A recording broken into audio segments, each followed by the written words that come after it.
श्रीमद्भागवत महापुराण अध्याय 13 शेष भाग। विदुरस्तद अभिप्रेत्य धृतराष्ट्रं भाषत राजन्निर्गम्यतां शीघ्रं पश्येदं भयमागतम्। परंतु विदुर जी ने काल की गति जानकर अपने बड़े भाई धृतराष्ट्र से कहा, महाराज देखिए, अब बड़ा भयंकर समय आ गया है, झटपट यहाँ से निकल चलिए। प्रतिक्रिया न यस्येह कुतुश्चित् करहिचित् प्रभो स एव भगवान कालः सर्वेषां नः समागतः। हम सब लोगों के सिर पर वह सर्वसमर्थ काल मंडराने लगा है, जिसके टालने का कहीं भी कोई उपाय नहीं है। येन चैवाभिपन्नो अयं प्राणय प्रियतमैरपि जनः सद्यो वियुज्येत किमुतान्यैर्धनादिभिः। काल के वशीभूत होकर जीव का अपने प्रियतम प्राणों से भी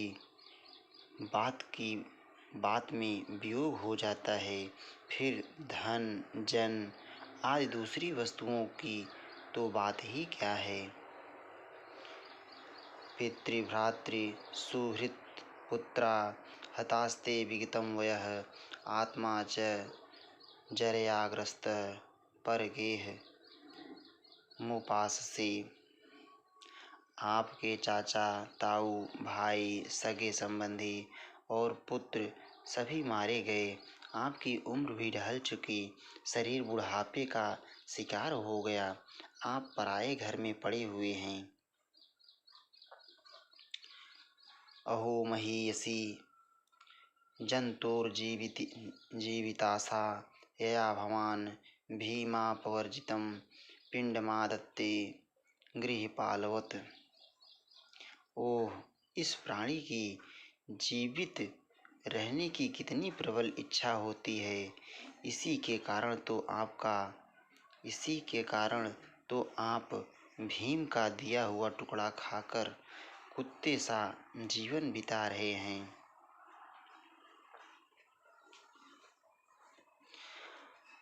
अग्निर्सृष्टो दत्तश्च गरो दाराश्च दूषिताः हृतं क्षेत्रं धनं येषां तदत्तैर्षुभिः कियत्। जिनको आपने आग में जलाने की चेष्टा की, विष देकर मार डालना चाहा, भरी सभा में जिनकी विवाहिता पत्नी को अपमानित किया, जिनकी भूमि और धन छीन लिए, उन्हीं के अन्न से पले हुए प्राणों को रखने में क्या गौरव है। तस्यापितो देहो अयं कृपणस्य जिजीविषोः परैत्य निच्छत्तो जीर्णो जरया वाससी इव। आपके अज्ञान की हद हो गई है कि आप जीना चाहते हैं, परंतु आपके चाहने से क्या होगा। पुराने वस्त्र की तरह बुढ़ापे से गला हुआ आपका शरीर आपके ना चाहने पर भी क्षीण हुआ जा रहा है। गतस्वार्थमिमं देहं विरक्तो मुक्तबन्धनः अभिज्ञात गतिर्जहायत स वै धीर उदाहृतः। अब इस शरीर से आपका कोई स्वार्थ सधने वाला नहीं है, इसमें फंसिए मत, इसकी ममता का बंधन काट डालिए। जो संसार के संबंधियों से अलग रहकर उनके अनजान में अपने शरीर का त्याग करता है, वही धीर कहा गया है। यह स्वकात्परतो वेह जात निर्वेद आत्मवान हृदि कृत्वा हरिम गृहात् प्रव्रजेत्स नरोत्तमः। चाहे अपनी समझ से हो या दूर के समझाने से, चाहे अपनी समझ से हो या दूसरे के समझाने से जो इस संसार को दुख रूप समझकर इससे विरक्त हो गया है और अपने अंतःकरण को वश में करके हृदय में भगवान को धारण कर संन्यास के लिए घर से निकल पड़ता है, वही उत्तम मनुष्य है। अथोदीचीं दिशं यातु स्वैर ज्ञात गतिर्भवान् इतो अर्वाक् प्रायसः कालः पुंसाम गुण विकर्षणः। इसके आगे जो समय आने वाला है वह प्रायः मनुष्यों के गुणों को घटाने वाला होगा, इसलिए आप अपने कुटुंबियों से छिपकर उत्तराखंड में चले जाइए। एवं राजा विदुरेणानुजेन प्रज्ञाचक्षुर्बोधित आजमीढ छित्त्वा स्वेषु स्नेहपाशान् ढिम्नो निश्चिक्राम भ्रातिसंदर्शि ताध्वा। जब छोटे भाई विदुर ने अंधे राजा धृतराष्ट्र को इस प्रकार समझाया तब उनकी प्रज्ञा के नेत्र खुल गए।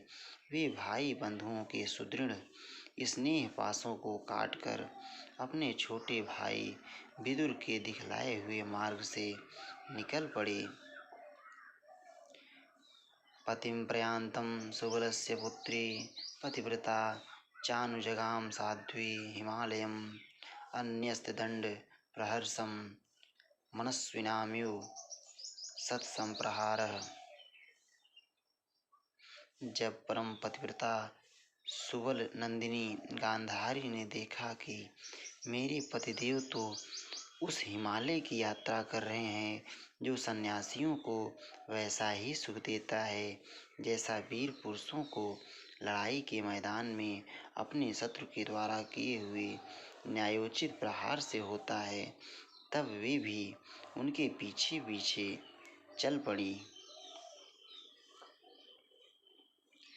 अजातशत्रुः कृतमैत्रो हुताग्निर्विप्रान् नत्वा तिलगो भूमि रुक्मयः गृहं प्रविष्टो गुरुवन्दनाय न चापस्य अत्पितरौ सौबलीं च।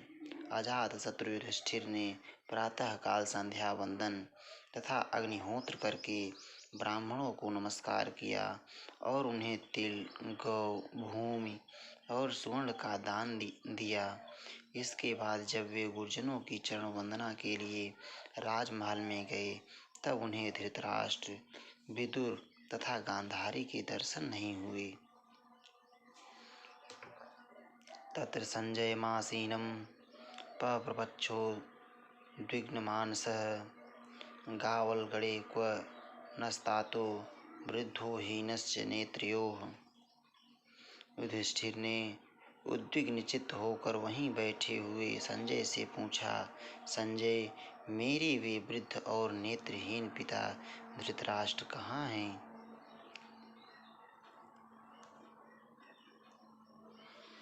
अम्बा च हतपुत्रार्ता पितृभ्यः क्व गतः सुहृत् अपिमय कृतप्रज्ञे हतबन्धुः स भार्यया आसन् समानः समलं गंगायां दुखितो अपतत्। पुत्र शोक से पीड़ित दुखिया माता गंधारी और मेरे परम हितैषी चाचा विदुर जी कहाँ चले गए? ताऊ जी अपने पुत्रों और बंधु बांधवों के मारे जाने से दुखी थे। मैं बड़ा मंद बुद्धि हूँ, कहीं मुझसे किसी अपराध की आशंका करके वे माता गांधारी सहित गंगा जी में तो नहीं कूद पड़े? पितर्युपरते पांडव सर्वान्नः सुहृदः शिशून् अर्क्षतां व्यसनतः पितृभ्यो क्व गतावितः। जब हमारे पिता पांडु की मृत्यु हो गई थी और हम लोग नन्हे नन्हे बच्चे थे तब इन्हीं दोनों चाचाओं ने बड़े बड़े दुखों से हमें बचाया था। वे हम पर बड़ा ही प्रेम रखते थे। हाय, वे यहाँ से कहाँ चले गए? सूतवाच कृपया स्नेह वैक्लव्यात् सूतो विरहकर्षितः आत्मेश्वर मचच्छाड़ो न प्रत्याहाति पीडितः विमृज्य श्रोणि पाणिभ्यां विष्टिभ्यात्मात्मना अजातशत्रुं प्रत्युचे प्रभो पादावनुस्मरम्। सूत जी कहते हैं, संजय अपने स्वामी धृतराष्ट्र को ना पाकर कृपा और स्नेह की विकलता से अत्यंत पीड़ित और विरहातुर हो रहे थे। वे युधिष्ठिर को कुछ उत्तर ना दे सके। फिर धीरे धीरे बुद्धि के द्वारा उन्होंने अपने चित्त को स्थिर किया, हाथों से आंखों के आंसू पोंछे और अपने स्वामी धृतराष्ट्र के चरणों का स्मरण करते हुए युधिष्ठिर से कहा।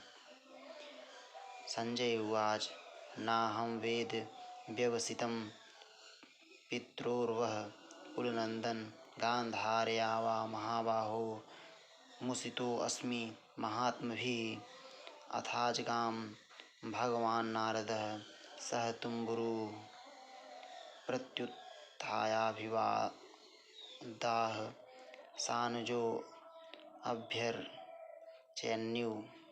संजय बोले, कुलनंदन, मुझे आपके दोनों चाचा और गांधारी के संकल्प का कुछ भी पता नहीं है। महाबाहो, मुझे तो उन महात्माओं ने ठग लिया। संजय इस प्रकार कह ही रहे थे कि तुम्बरु के साथ देवर्षि नारद जी वहां आ पहुँचे। महाराज युधिष्ठिर ने भाइयों सहित उठकर उन्हें प्रणाम किया और उनका सम्मान करते हुए बोले। युधिष्ठिर उवाच नाहं वेदगतिं पित्रोर्भगवन् क्व गतावितः अम्बा वा हतपुत्रा अर्ता क्व गता च तपस्विनी। युधिष्ठिर ने कहा, भगवान, मुझे अपने दोनों चाचाओं का पता नहीं लग रहा है।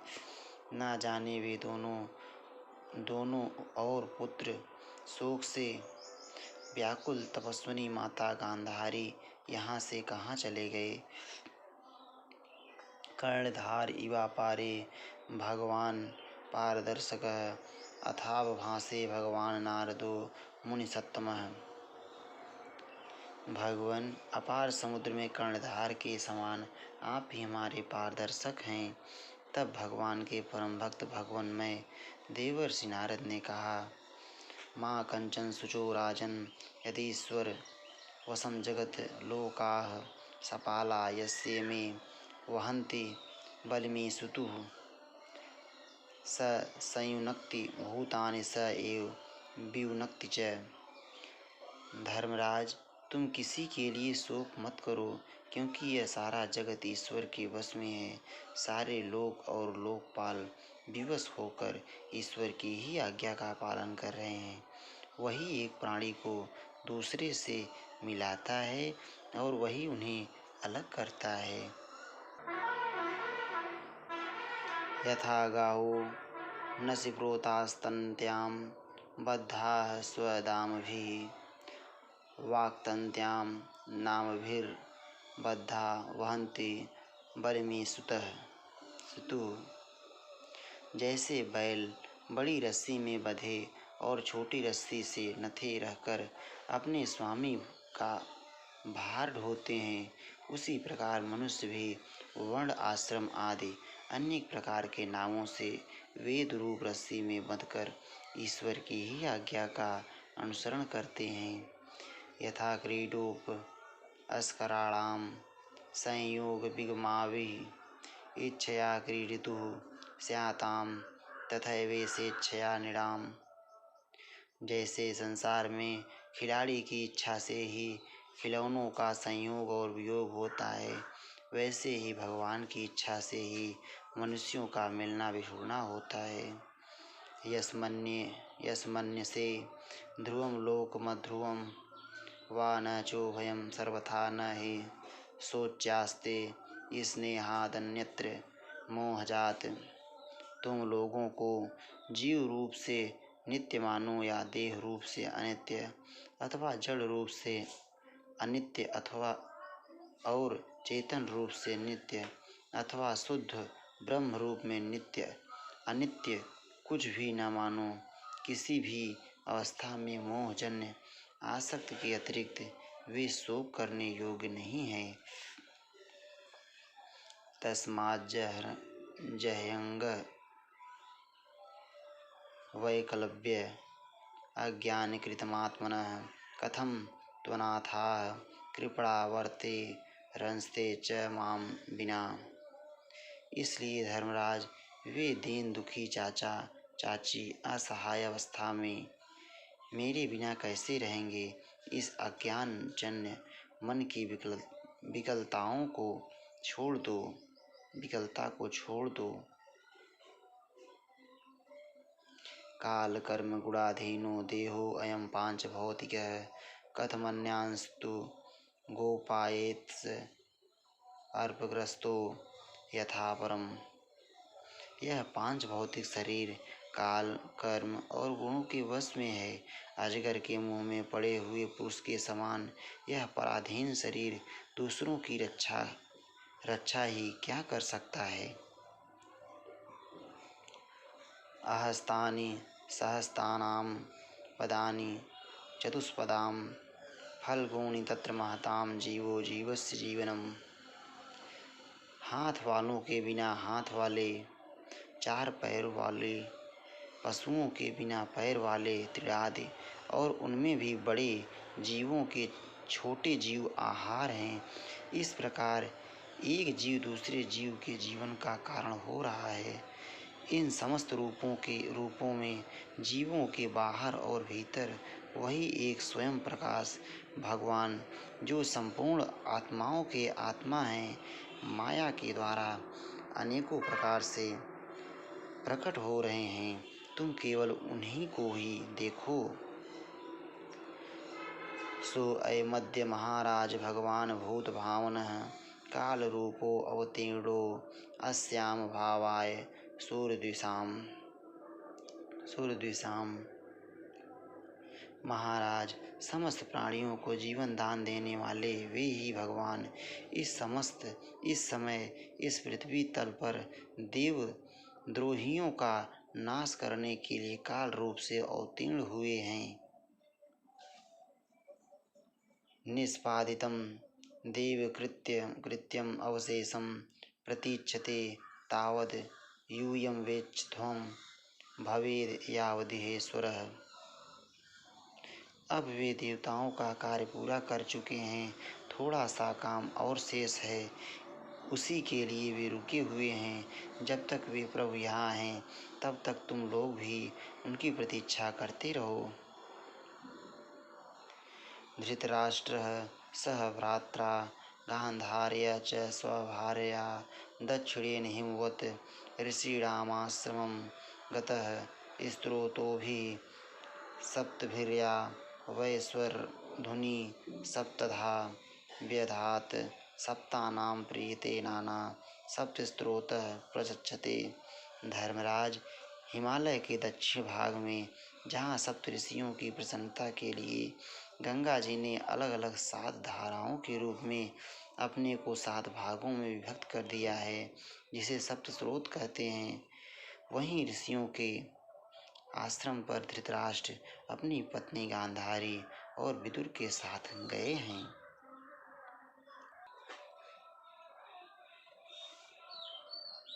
स्नात्वानुशोनं तस्मिन् हुत्वा चाग्नि अन्यथा विधि अम्भच्छ उपशांतात्मा स आस्ते विगतैषणः। वहाँ वे त्रिकाल स्नान और विधि पूर्वक अग्निहोत्र करते हैं। अब उनके चित्त में किसी प्रकार की कामना नहीं है, वे केवल जल पीकर शांत चित्त से निवास करते हैं। जितासनो जितश्वासः प्रत्याहृत कड़ इंद्रियः हरिभावनया ध्वस्तरजः सत्वतमोमलः। आसन जीत कर प्राणों को वश में करके उन्होंने अपनी छहों इंद्रियों को विषयों से लौटा लिया है। भगवान की धारणा से उनके तमोगुण, रजोगुण और सत्वगुण के मल नष्ट हो चुके हैं। विज्ञानात्मनि संयोज्य क्षेत्रेज्ञे प्रविलाप्यतं ब्रह्माण्यात्मानमाधारे घटांबरमिवांबरे। उन्होंने अहंकार को बुद्धि के साथ जोड़कर और उसे क्षेत्रज्ञ आत्मा में लीन करके उसे भी महाआकाश में घटाकाश के समान सर्वाधिष्ठान ब्रह्म में एक कर दिया है।